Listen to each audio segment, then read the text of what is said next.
History question है, VBI class 12 arts के लिए।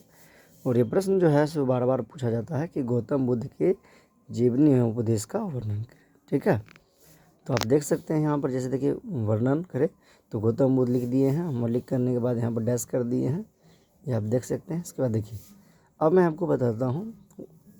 ठीक है, हो सकता है यहाँ मेरे पास ना तो कोई बोर्ड का साधन है और नहीं मेरे पास मार्कर है, अपनी कॉपी और पेन है, जो भी हो पाता है अपने सामर्थ्य के अनुसार से हम आपके लिए उपलब्ध करवाते हैं। अगर इसमें थोड़ी बहुत कोई त्रुटि रह जाती हो तो हम तो क्षमा कीजिएगा। तो चलिए हम शुरू करते हैं। बौद्ध धर्म के संस्थापक महात्मा बुद्ध का जन्म जो है कपिल वस्तु के राजा सुद्धोधन की बड़ी जो रानी माया देवी के गर्भ से लुम्बिनी नामक स्थान पर, ठीक है, 563 ईसा वर्ष पूर्व में हुआ था। समझ में? उन्हें बौद्ध धर्म के संस्थापक कौन थे? महात्मा गौतम बुद्ध। ठीक है, बौद्ध धर्म के संस्थापक कौन थे? महात्मा गौतम बुद्ध। ठीक है ना। और बुद्ध का जन्म जो है कपिल वस्तु के राजा शुद्धोधन की बड़ी रानी, उनका नाम क्या था? माया देवी के गर्भ से लुम्बिनी नामक स्थान पर 563 में उनका जन्म हुआ था। ठीक है, समझ में आया कि नहीं आया? देखिए फिर समझिए, गौतम बुद्ध के बौद्ध धर्म के संस्थापक कौन थे? महात्मा बुद्ध थे। ठीक है, बौद्ध के संस्थापक कौन थे? महात्मा बुद्ध थे। और बुद्ध का जन्म जो है वह कपिल वस्तु के राजा शुद्धोधन की बड़ी रानी, ठीक है, उनका जन्म कहाँ हुआ था? तो कपिल वस्तु के राजा शुद्धोधन की बड़ी रानी, कौन सी रानी? राजा शुद्धोधन की बड़ी रानी माया देवी। ठीक है, राजा शुद्धोधन की बड़ी रानी माया देवी के गर्भ से, ठीक है, लुम्बिनी नामक स्थान पर 563 में गौतम बुद्ध का जन्म हुआ था। उनका जो बचपन का नाम था वह सिद्धार्थ था। समझ में आया कि नहीं आया? उनका जन्म क्या था? सिद्धार्थ था बचपन का। ठीक है, चलिए अब आगे बढ़ते हैं। राजकुमार सिद्धार्थ बचपन से ही अत्यंत दयालु और चिंतनशील, कोमल स्वभाव के तथा एकांत प्रिय थे। मतलब यूँ कहिए कि गौतम बुद्ध जो थे वह बचपन से ही अत्यंत दयालु, बहुत दयालु, ठीक है, और चिंतनशील व्यक्ति भी थे और बहुत ही कोमल स्वभाव के थे। किसी का मन या तकलीफ या दुख देख करके उन्हें वो भाव विभोर हो जाते थे। स्वभाव के तो तथा एकांत प्रिय थे, उन्हें एकांत बहुत अच्छा लगता था, वह अकेले रहना ज़्यादा अच्छा समझते थे। इस स्थिति को देखकर उनके पिता ने उनका विवाह क्या कर दिया? यशोधरा नामक कन्या से करा दिया। ठीक है, उस समय के उपरांत उनका पुत्र पैदा हो, कुछ समय हुआ, कुछ समय के बाद उनका पुत्र पैदा लिया और जिनका नाम उन्होंने, ठीक है, राहुल रखा था। और मैं बता देना चाहता हूँ कि राहुल इसलिए रखा था उन्होंने नाम क्योंकि उनको शादी विवाह में उतनी ज़्यादा मात्रा में रुचि नहीं था। ठीक है, जब शादी विवाह में उनको रुचि नहीं था तो लेकिन है ना 14 साल की उम्र में थे, तो ऐसी स्थितियों में जो है उनको सब कुछ अच्छा नहीं लग रहा था और एकांत में रहते थे।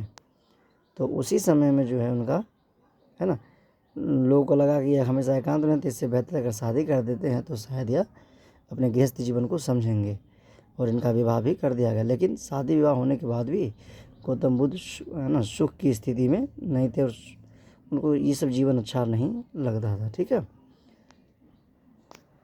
चलिए आगे बढ़ते हैं थोड़ा सा।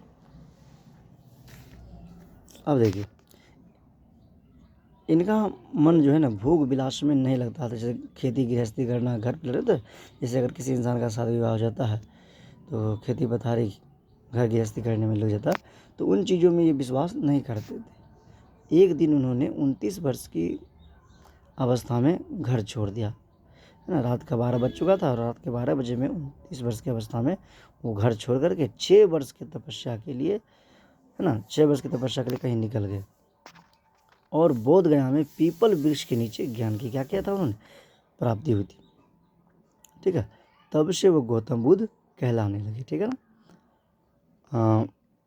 उन्होंने अपना पहला प्रवचन कहाँ दिया था? तो वाराणसी के सारनाथ में दिया था।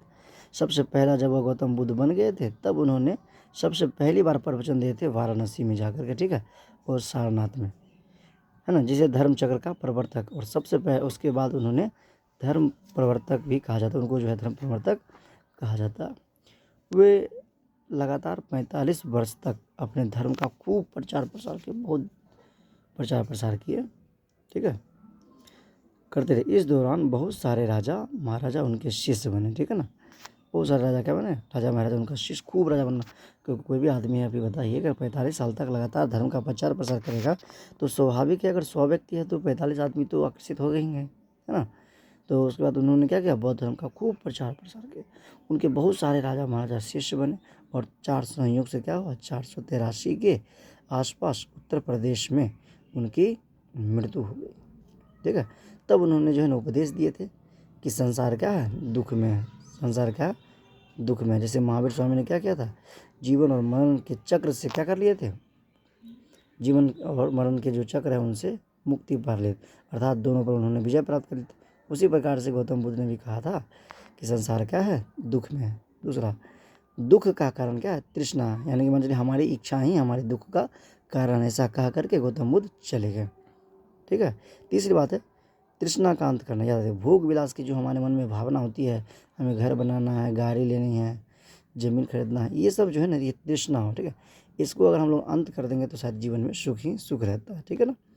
अब दुख से छुटकारा पाने के लिए 8 मार्ग बताया उन्होंने। क्या बताया, दुख से छुटकारा जो पाना है ना, तो उनके लिए 8 मार्ग को बताए थे।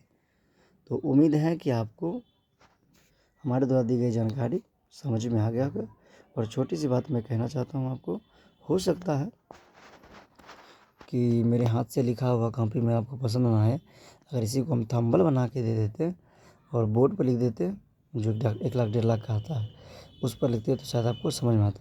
लेकिन याद रखिए, हमारी प्रयास है छोटी सी शुरुआत, अगर आप सपोर्ट करते हैं, सहायता हमारी करते हैं, तो आने वाले समय में आपका जिस प्रकार से मनसा है, हम उस प्रकार से भी काम करने का प्रयास करेंगे, ठीक है। और उम्मीद है आप इसे देख करके लिख भी सकते हैं, और हमारी बोली अगर सुनिएगा तो शायद आपको समझ में भी आ ही जाएगा। उम्मीद है कि ये वीडियो आपको पसंद आया होगा। धन्यवाद।